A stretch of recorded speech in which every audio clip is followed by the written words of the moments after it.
राधे कृष्ण दोस्तों, पितरपक्ष आने वाला है तो पितरपक्ष कब से कब तक रहेगा, श्राद्ध पूजा की विधि क्या होगी, पितरपक्ष का महत्व क्या है, कौन सी चीज करनी चाहिए, कौन से कार्य नहीं करने चाहिए, संपूर्ण जानकारी मैं आपको इस वीडियो में दूंगी। तो स्वागत है दोस्तों, मैं भाविनी मिश्रा आप सभी के स्वस्थ और मंगलमय जीवन की कामना करती हूँ और वीडियो शुरू करती हूँ। हिंदू धर्म में पितरपक्ष को अत्यंत पावन काल माना गया है। इसे श्राद्ध पक्ष के रूप में भी जाना जाता है, जिसमें पूर्वजों की आत्मा और शांति के लिए श्राद्ध और तर्पण किया जाता है। हिंदू धर्म में पितरपक्ष का बहुत ही ज्यादा महत्व होता है। इसे श्राद्ध पक्ष भी कहा जाता है। जैसा कि मैंने आपको बताया, हिंदू पंचांग के अनुसार हर साल भाद्रपद माह की पूर्णिमा से लेकर अश्विन मास की अमावस्या तक यह पक्ष चलता है। यह समय पूर्वजों की आत्मा की शांति के लिए समर्पित माना जाता है। धार्मिक मान्यता के अनुसार इस दौरान पिंडदान, तर्पण और श्राद्ध करने से पितर प्रसन्न होते हैं और हमें उनका आशीर्वाद प्राप्त होता है। मान्यता है कि जो लोग अपने पितरों का श्राद्ध पूरी श्रद्धा और विधि पूर्वक करते हैं, उनके जीवन में सुख समृद्धि बनी रहती है। आइए जानते हैं कि पितरपक्ष की शुरुआत कब हो रही है। तो पंचांग के अनुसार पितरपक्ष भाद्रपद शुक्ल की पूर्णिमा से शुरू होता है और अश्विन मास की अमावस्या तक चलता है। इससे महालय अमावस्या भी कहा जाता है। इस साल श्राद्ध पक्ष 7 सितंबर 2025 से शुरू हो रहा है और 21 सितंबर को श्राद्ध पक्ष समाप्त होगा। तो 7 तारीख से लेकर 31 सितंबर तक पितरपक्ष चलेगा। कुछ महत्वपूर्ण तिथियां मैं आपको बताऊं तो जैसे पूर्णिमा व्रत की जो श्राद्ध की शुरुआत होगी वह 7 सितंबर 2025 रविवार के दिन होगी। प्रतिपदा श्राद्ध जो है वो 8 सितंबर 2025 को सोमवार को पड़ेगा। इसी तरह द्वितीय, तृतीय, चतुर्थी, पंचमी श्राद्ध पड़ेंगे। सप्तमी का श्राद्ध जो है वह 13 सितंबर 2025 शनिवार को पड़ेगा। अष्टमी का श्राद्ध 14 सितंबर 2025 रविवार को पड़ेगा और नवमी का श्राद्ध 15 सितंबर 2025 सोमवार को पड़ेगा। इसी तरह सारे श्राद्ध पड़ेंगे और सर्वपितृ अमावस्या जो है वह 21 सितंबर 2025 रविवार के दिन होगी। तो इस तरह से पितरपक्ष का जो दिन है वो मैंने आपको बता दिया।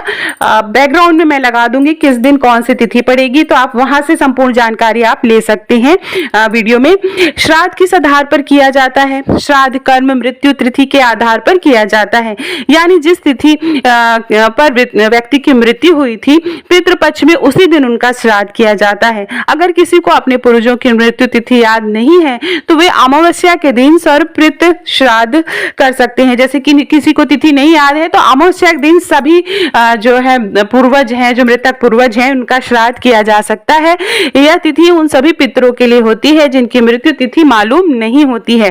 श्राद्ध करने की सही तिथि मैं आपको बता दूं। श्राद्ध कर्म करने के लिए किसी योग्य ब्राह्मण को बुलाना चाहिए। ब्राह्मणों की मदद से तर्पण और पिंडदान कराया जाता है। इस दौरान पूरी श्रद्धा से ब्राह्मणों को भोजन कराना और दक्षिणा देना चाहिए। यही नहीं, यदि आप किसी गरीब जरूरतमंद की मदद करें तो उसका भी पुण्य कई गुना बढ़ जाता है।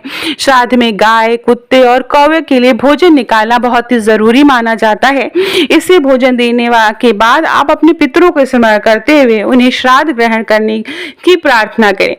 किस समय श्राद्ध की पूजा की जाती है? तो धार्मिक शास्त्रों में श्राद्ध पूजा का सबसे अच्छा समय दोपहर बताया गया है। दोपहर के समय योग्य ब्राह्मणों की सहायता से मंत्रोच्चारण कर श्राद्ध पूजा की जाती है। पूजा के बाद जल से तर्पण करें और भोजन में गाय, कुत्ते, कौवे आदि को हिस्सा निकालकर सबसे पहले उन्हें खिलाएं।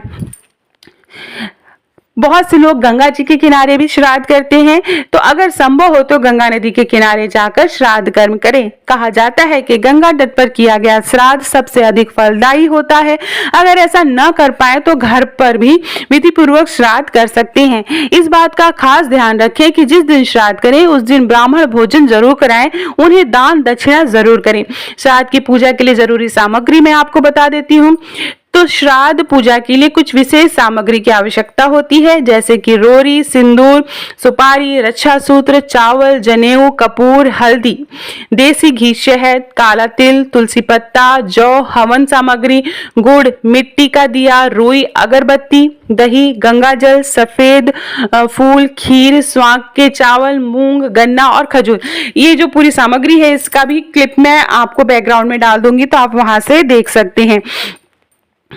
तो इस तरह से ये थी पूजा के बारे में संपूर्ण जानकारी। वीडियो पसंद आए तो मेरे चैनल को प्लीज सब्सक्राइब करिएगा। इसके बाद मैं अगला वीडियो बनाऊंगी कि पितृपक्ष में हमें क्या करना चाहिए, क्या नहीं करना चाहिए, किन किन बातों का हमें ध्यान रखना चाहिए। वीडियो पसंद आए तो कमेंट बॉक्स में राधे राधे जरूर लिखिएगा। बहुत बहुत धन्यवाद।